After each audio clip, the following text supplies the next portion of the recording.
श्री परमात्मने नमः। अथ तृतीयोऽध्यायः कर्मयोगः।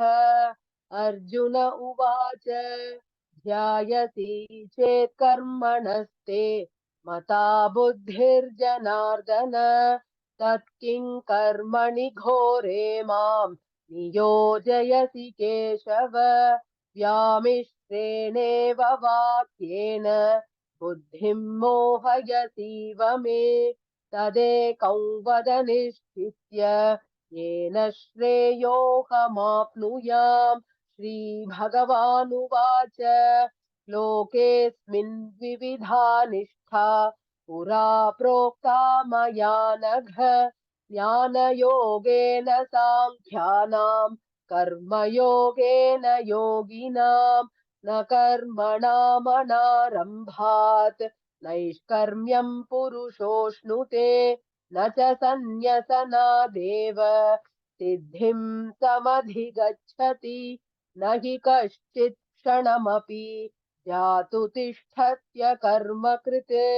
कार्यते ह्यवशः कर्म सर्वः प्रकृतिजैर्गुणैः कर्मेन्द्रियाणि संयम्य य आस्ते मनसा स्मरन् इन्द्रियार्थान् विमूढात्मा मिथ्याचारः स उच्यते। यस्त्विन्द्रियाणि मनसा नियम्यारभतेऽर्जुन कर्मेन्द्रियैः कर्मयोगम् असक्तः स विशिष्यते।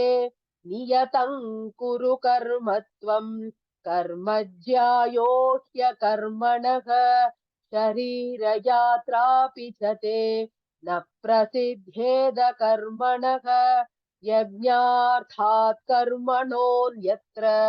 लोकोऽयं कर्म बन्धनः तदर्थं कर्म कौन्तेय मुक्तसङ्गः समाचर। सह यज्ञाः प्रजा सृष्ट्वा पुरोवाच प्रजापतिः अनेन प्रशविष्यध्वम् एष वोऽस्विष्टकामधुक् देवान् भावयतानेन ते देवा भावयन्तु वः परस्परं भावयन्तः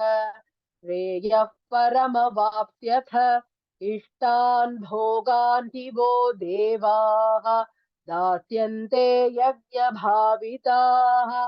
तैर्दत्तानप्रदायैभ्यः यो भुङ्क्ते तेन एव सः यज्ञशिष्टासिनः सन्तः मुच्यन्ते सर्वकिल्बिषैः भुञ्जते ते त्वघं पापाः ये पचन्त्यात्मकारणात् अन्नाद्भवन्ति भूतानि पर्जन्यादन्न सम्भवः यज्ञाद्भवति पर्जन्यः यज्ञः कर्म समुद्भवः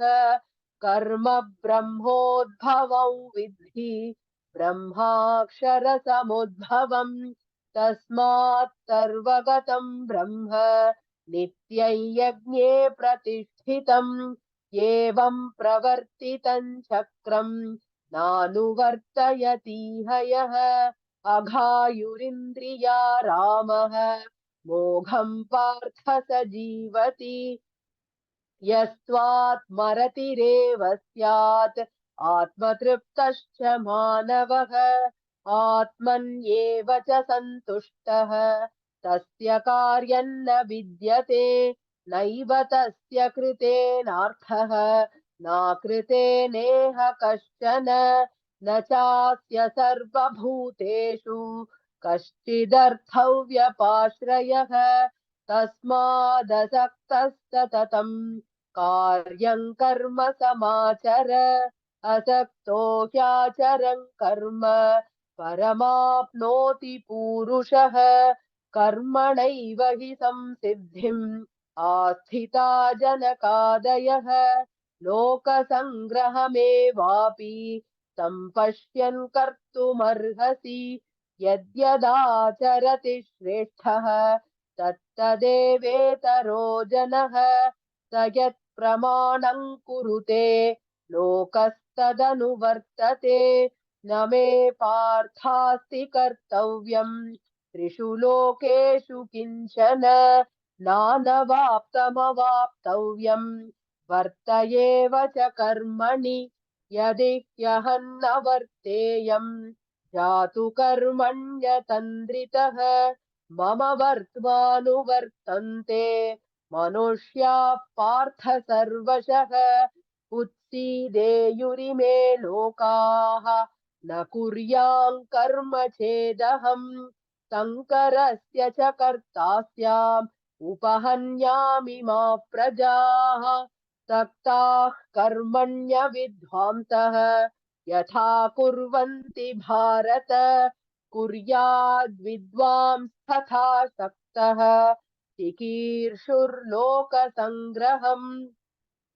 न बुद्धिभेदम् जनयेत् अज्ञानाम् कर्मसङ्गिनाम् जोषयेत् सर्वकर्माणि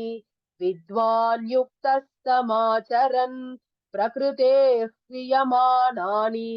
गुणैः कर्माणि सर्वशः अहङ्कारविमूढात्मा कर्ताहमिति मन्यते तत्त्ववित्तु महाबाहो गुणकर्म विभागयोः गुणा गुणेषु वर्तन्ते इति मत्वा न सज्जते प्रकृतेर्गुणसम्मूढाः सज्जन्ते गुणकर्मसु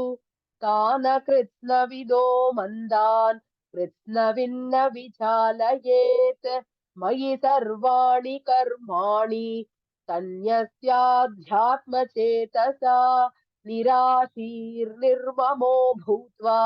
युध्यस्व विगतज्वरः ये मे मतमिदं नित्यम् अनुतिष्ठन्ति मानवाः श्रद्धावन्तो न सूयन्तः मुच्यन्ते तेऽपि कर्मभिः ये त्वेतदभ्यसूयन्तः नानुतिष्ठन्ति मे मतम् सर्वज्ञानविमूढांस्तान् विद्धि नष्टान चेतसः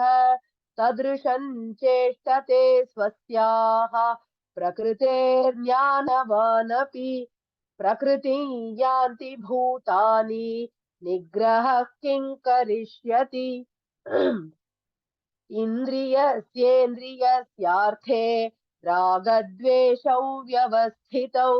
तयोर्न वशमागच्छेत् तौ ह्यस्य परिपन्थिनौ श्रेयान् स्वधर्मो विगुणः परधर्मात् स्वनुष्ठितात् स्वधर्मे निधनं श्रेयः परधर्मो भयावहः अर्जुन उवाच अथ केन प्रयुक्तोऽयम् पापञ्चरति पूरुषः अनिच्छन्नपि वार्ष्णेय बलादिव नियोजितः श्रीभगवानुवाच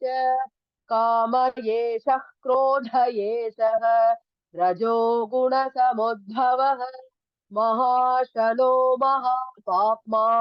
विध्येनमिह वैरिणम् धूमेनाव्रियते वह्निः यथादर्शो मलेन च यथोल्बेनावृतो गर्भः तथा तेनेदमावृतम् आवृतम् ज्ञानमेतेन ज्ञानिनो नित्यवैरिणा कामरूपेण कौन्तेय दुष्पूरेणानलेन च इन्द्रियाणि मनो बुद्धिः अस्याधिष्ठानमुच्यते एतैर्विमोहयत्येषः ज्ञानमावृत्य देहिनम् तस्मात् त्वमिन्द्रियाण्यादौ नियम्य भरतर्षभ पाप्मानं प्रजहिह्येनम् ज्ञानविज्ञाननाशनम् इन्द्रियाणि पराण्याहुः इन्द्रियेभ्यः परं मनः मनसस्तु परा बुद्धिः यो बुद्धेः परतस्तु सः एवं बुद्धेः परं बुद्ध्वा संस्तभ्यात्मानमात्मना जहि शत्रुं महाबाहो कामरूपं दुरासदम्। ॐ तत्सदिति श्रीमद्भगवद्गीतासु उपनिषत्सु ब्रह्मविद्यायां योगशास्त्रे श्रीकृष्णार्जुनसंवादे कर्मयोगो नाम तृतीयोऽध्यायः। सर्वधर्मान् परित्यज्य मामेकं शरणं व्रज, अहं त्वा सर्वपापेभ्यः मोक्षयिष्यामि मा शुचः।